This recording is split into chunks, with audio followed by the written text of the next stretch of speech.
shit too. You I was the one ever since my hair was me and my brothers be ballin' like all three. I can never leave my brother Mario Luigi. I can't tell the weather, but I can feel it in the air, rain coming soon. Oh, they talking hot, cool, and more vibe. Making shower on the block, no shampoo to the metal. What the heck is going on with y'all? It's your boy Heck, and I'm welcoming you back to the What.Da.Hecpodcast, where basketball is an art and the court is like canvas. In this episode, we're going to be going over Deni Avdija dropping 32, 15, and 8. Deni Avdija has been coming on the scene of late, being the star of the lowly Trailblazers. And honestly, good for him because I feel that this team fits him much better than the Washington Wizards.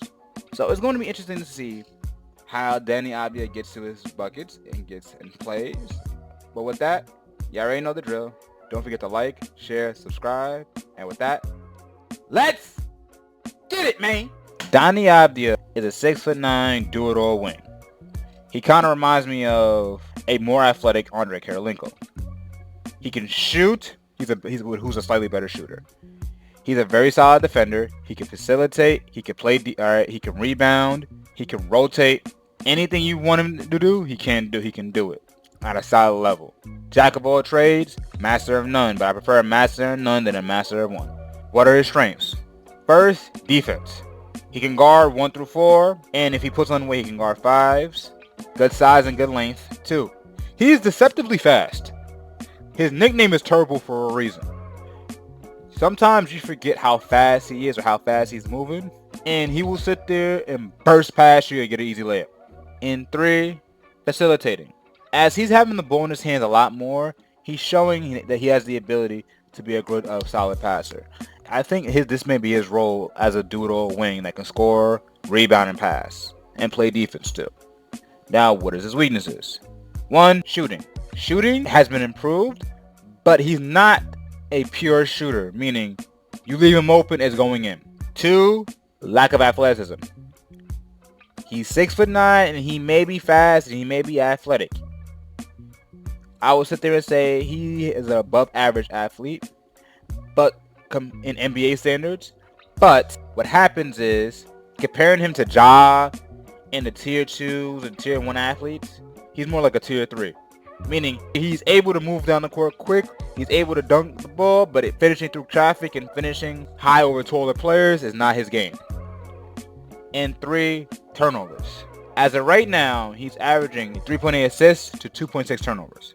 The problem is, he's going to start getting the ball a lot more because Portland's found a gem in him.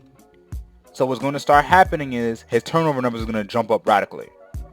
So if he doesn't figure out how to take care of the ball now, by the time he gets into his prime, he's going to be averaging 4 turnovers a game to 5 turnovers a game, which is not acceptable.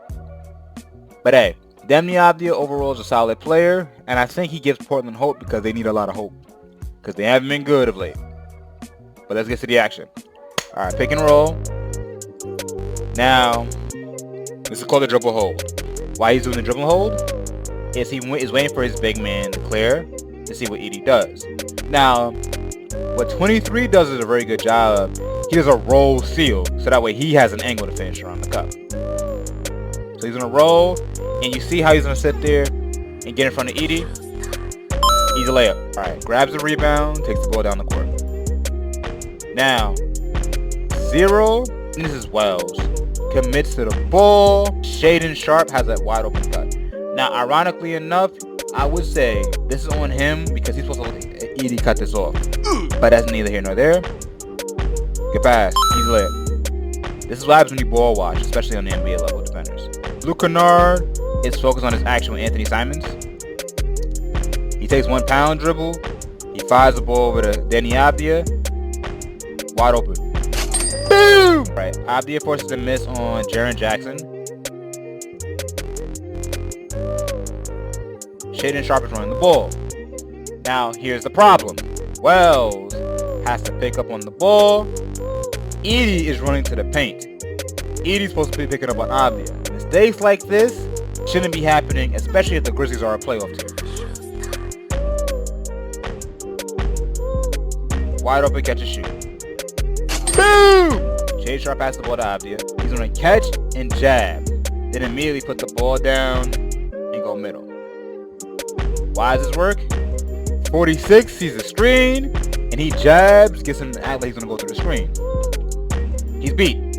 Now, Scottie Pippen Jr. reaches for the ball. Avdija uses a little pickup. Well, this is called the Harden gather. Sadly, he got all arm, and he doesn't rest. Hey! And one! Offensive rebound. Edie misses the rebound. He misreads it at half.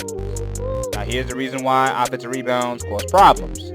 Desmond Bane is ready back in transition. This man has to worry about guy right here. Everybody's out of position. As a playoff team, mistakes like this should not be in. It's like defensively they don't look like a well-oiled machine. If they communicate, 5 sees Avdija open here, so that means Edie has to pick up here. But because they're not communicating, I don't know why they give a wide open 3. Boom! Pick and roll. He gets a switch. 33 now attacks Jaren Jackson. I'm gonna sit there and say this about Desmond Bane. Desmond Bane, Jaren Jackson is the defensive player of the year. He's good. Why are you stunting this hard? And to make matters even worse, he has Edie right here, or that's Aldama, 1 or 2. He did not need a help here. He helps. He gets back, but the problem is he got the smallest wingspan on the team. Overdose. Boom! So, Anthony Simons drives to the rim, collapses the defense. If you want to be a good scorer or you want to get easy buckets for your team, learn how to drive and get to the rim. Because when you're good at driving and getting to the rim, it forces rotations. Jaren Jackson has to pick up here. What's supposed to happen is Aldama's supposed to split the difference between corner and wing. Bane's supposed to split the difference between wing and corner. And then by the time ball gets to the top of the key, Luke Kennard should be back to pick up the top of the key. Now they're back into it. But it's the wing. It's Scoot. Scoot attacks. Aldama has to help. Wide open jump shot. Boom! 2-on-1. Deni is beating his man down the court. All Shaden has to do is force Aldama to commit. He does. Galab. Pick and roll. Now, here's the problem. Desmond Bane does a bad job on getting his inside position. I think what's supposed to happen is Desmond Bane wanted to stay, but at the last minute he switched. But that's neither here nor there. Now he opens up. He has his man on a layup. Good lay. DHO. Right. Attacks. Pick and roll. He goes downhill. He got the switch he wants. Okay. Now, Edie has his contain. He pump fakes. He's there. Now he's going to step through. Use his elbow seal. I don't understand how this does not get called because the ref is right here is looking at it. But, hey, man. The ref don't see it. It didn't happen. Good layup. If I am Zach Edie, I would be so mad. Jaren Jackson misses a 3. Deni Avdijas grabs a rebound, and now he's looking at the court. Now, this is a counting lesson. Ready? 1, 2, 3, 4. 1, 2, 3, 4, 5. Who is bad guarding the man behind everybody else? Nobody. When you see you have 5 people on the defense in the backcourt and you got a guy down there, throw it. Now here's the thing about throwing this outlet pass. Your goal is to aim for the free throw line. Why? You want to give your guy enough time to be able to run underneath the pass. When you underthrow it, you put this guy in a more compromising position. Remember, miss it long, don't miss it short. If you miss it long, it's out of bounds, they ball. But it's a dead ball turnover. If you miss it short, now you allow these guys to come back and make a play on the ball. Good pass. Hey! So Deni Avdijas dropped 32, 12, 8. A couple things to take away. One, Deni Avdijas is an extremely talented wing, and I honestly feel that him playing for the Blazers is a great fit for him. He's shown the ability to pass, facilitate, run the offense, and honestly, he's a good piece to have on your team because all he has to do is run the ball and let Anthony Simons and Scoot develop and play off him, and then he should be good. Do I think the Portland Trailblazers are going to be good next year? They are a couple pieces away from being a couple pieces away. They need a massive jump from from Scoot Henderson. Then they need a solid big who can sit there and score, and I think they're good.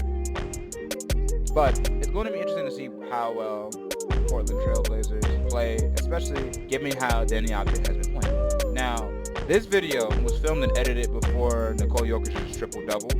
So I promise y'all I'm not going to do another Nikola Jokic video. But he dropped 60, 10, and 10. And the game ended on some BS, so I have to go over that. So tune in for that. But hey, man. Let me know how y'all feel about Deni Avdija in the comment section below. But with that, thank y'all for tuning into the What the Heck podcast. Don't forget to like, share, and subscribe. I love y'all. I appreciate y'all. Y'all know the drill. We turn that.